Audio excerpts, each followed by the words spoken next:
고혈압, 비만, 고지혈증과 같은 성인병 발생률 증가와 관련이 있고 유방암의 위험도가 대략 5%씩 증가할 수 있다고 하니 성조숙증 치료가 필요한 아이들을 조기에 선별하는 것이 매우 중요하겠습니다.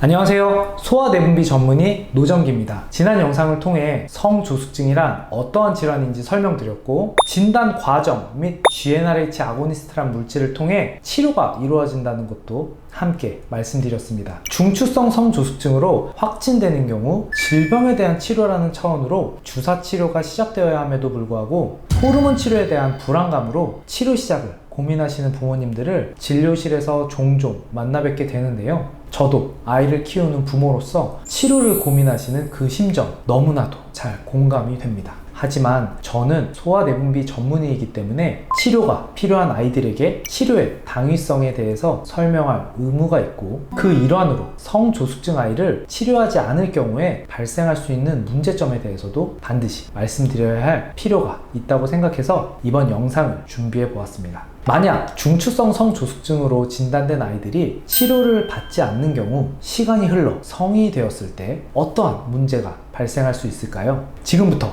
성조숙증으로 인해 발생할 수 있는 문제점에 대해 알아보도록 하겠습니다. 그럼 시작하겠습니다.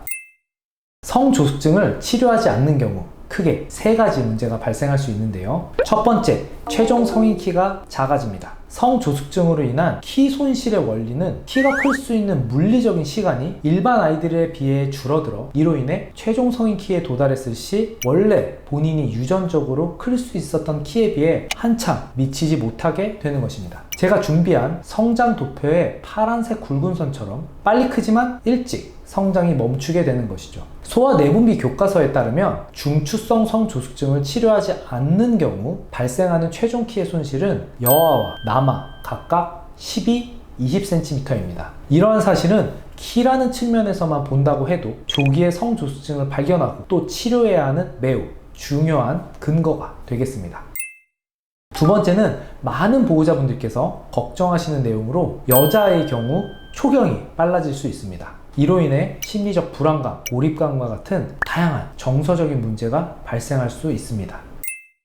세 번째는 성조숙증 여아의 경우 일반적인 경우와 비교하여 조기에 더 오랜 기간 동안 여성 호르몬에 노출되게 되는데요. 이로 인해 여성 호르몬 노출과 비례하여 위험률이 증가하는 유방암, 난소암과 같은 암 발생률이 증가할 수 있습니다. 한 연구에 따르면 초경이 1년 빨라질 때마다 유방암의 위험도가 대략 5%씩 증가할 수 있다고 하니 성조숙증 치료가 필요한 아이들을 조기에 선별하는 것이 매우 중요하겠습니다. 여아뿐만 아니라 남아에서도 남성 호르몬 과다 노출로 인한 관련 암 발생률이 높아질 수 있으므로 여아와 마찬가지로 주의 깊은 관찰이 필요하겠습니다.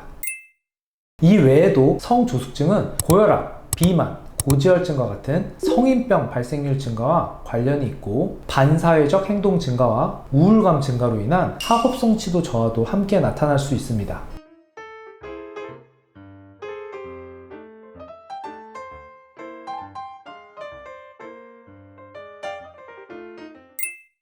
지금까지 말씀드린 내용을 정리하면 성조숙증 치료는 단순히 키를 더 키우는 데에만 목적이 있는 것이 아니고 성호르몬의 조기 노출로 인해 발생할 수 있는 다양한 문제를 예방하는 데 그 목적이 있겠습니다. 따라서 소아내분비 의사의 진료 후 치료가 꼭 필요하다고 판단되는 경우 안심하고 치료를 선택하시는 것이 좋겠다고 말씀드리며 이번 영상을 마치도록 하겠습니다. 지금까지 영상 시청하시느라 고생 많으셨고요. 다음 영상에서 뵐게요. 감사합니다.